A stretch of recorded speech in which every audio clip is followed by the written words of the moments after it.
इजिप्तमध्ये एक रिसर्च सुरू होता, पण या रिसर्चमधून भारतीयांसाठी महत्त्वाची अशी एक गोष्ट समोर आली. इजिप्तमधल्या प्रसिद्ध व्हॅली ऑफ द किंग्समध्ये असलेल्या प्राचीन कबरींमध्ये भारतीय भाषांमधले काही शिलालेख सापडले.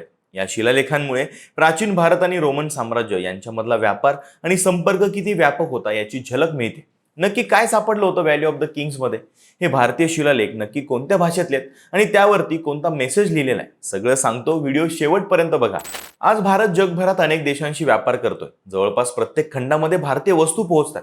पण भारताचा हा जागतिक व्यापार काही आजचा नाहीये. हजारो वर्षांपासून भारतीय व्यापारी समुद्र ओलांडून दूरच्या देशांपर्यंत पोहोचत होते आणि याच गोष्टीचा एक खूप रंजक आणि महत्त्वाचा पुरावा नुकत्याच झालेल्या एका रिसर्चमधून समोर आलाय. इजिप्तमधल्या प्रसिद्ध व्हॅली ऑफ द किंग्समध्ये असलेल्या प्राचीन कबरींमध्ये भारतीय भाषांमधले काही शिलालेख सापडले. हा शोध पॅरिसमधल्या फ्रेंच स्कूल ऑफ एशियन स्टडीजचे प्रोफेसर चार्लोट स्मिड आणि स्वित्झर्लंडमधल्या लॉसाने युनिव्हर्सिटीचे प्रोफेसर इंगो स्ट्रॉच यांनी लावलाय.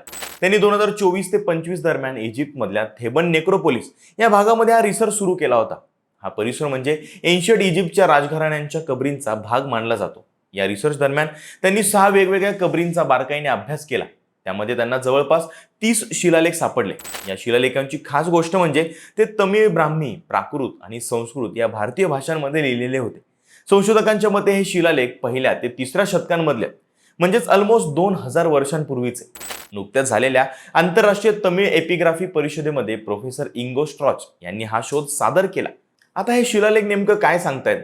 तर त्या काळामध्ये भारतातून अनेक व्यापारी आणि प्रवासी हे इजिप्तमध्ये यायचे. पण ते फक्त व्यापारासाठीच नाही, तर प्रसिद्ध ऐतिहासिक स्थळांना भेट देण्यासाठी सुद्धा येत होते. त्या काळी कबरींच्या भिंतींवरती आपली नावं किंवा छोटा संदेश कोरण्याची एक प्रकारची परंपरा होती. ग्रीक आणि रोमन पर्यटक सुद्धा इथे आल्यानंतर भिंतींवरती आपली नावं लिहून ठेवायचे. भारतातून आलेल्या लोकांनी सुद्धा हीच परंपरा पाळली आणि त्यांनी कबरींच्या कॉरिडॉरमध्ये, खोल्यांच्या भिंतींवरती आणि एंट्री गेट जवळ आपली नावं कोरून ठेवली. त्यामुळे हजारो वर्षानंतर सुद्धा त्यांच्या उपस्थितीचा पुरावा आज आपल्याला बघायला मिळतोय. या शिलालेखांमध्ये सर्वात जास्त लक्ष वेधून घेतलं ते नाव म्हणजे सिकाई कोरण. संशोधकांना हे नाव 5 वेगवेगळ्या कबरींमध्ये 8 वेळा कोरलेलं आढळलं. कधी ते थडग्याच्या प्रवेशद्वाराजवळ होतं, तर कधी आतील भिंतींवरती दिसलं.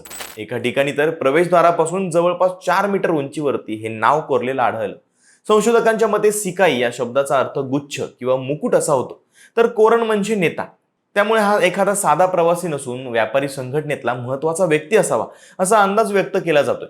काही शिलालेखांमध्ये सिकाई कोरण आला आणि भेट दिली अशा अर्थाचा छोटा मेसेज सुद्धा आढळतो, जो त्या काळातल्या ग्रीक पर्यटकांच्या भित्तिचित्रांशी खूप सिमिलॅरिटी दाखवतो. या शोधामुळे आणखी एक महत्त्वाची गोष्ट स्पष्ट होते. आतापर्यंत इजिप्तमध्ये भारतीय व्यापाराचे पुरावे मुख्यतः लाल समुद्र किनाऱ्यावरच्या बंदर असणाऱ्या शहरांमध्ये मिळाले होते. उदाहरणार्थ बेरेनिकी या प्राचीन बंदरामध्ये भारतीय मसाले, मणी आणि इतर वस्तूंचे पुरावे सापडले होते. पण या नव्या शिलालेखांमुळे हे दिसून येतंय की भारतीय व्यापारी हे फक्त समुद्र किनाऱ्यांपर्यंत मर्यादित नव्हते, तर ते नाईल नदीच्या खोऱ्यातल्या अंतर्गत भागात सुद्धा प्रवास करत होते आणि इजिप्तच्या ऐतिहासिक स्थळांना भेट सुद्धा ते देत होते. म्हणजेच भारतीय व्यापाऱ्यांचा प्रवास आणि संपर्क हा अपेक्षेपेक्षा खूप जास्त व्यापक होता.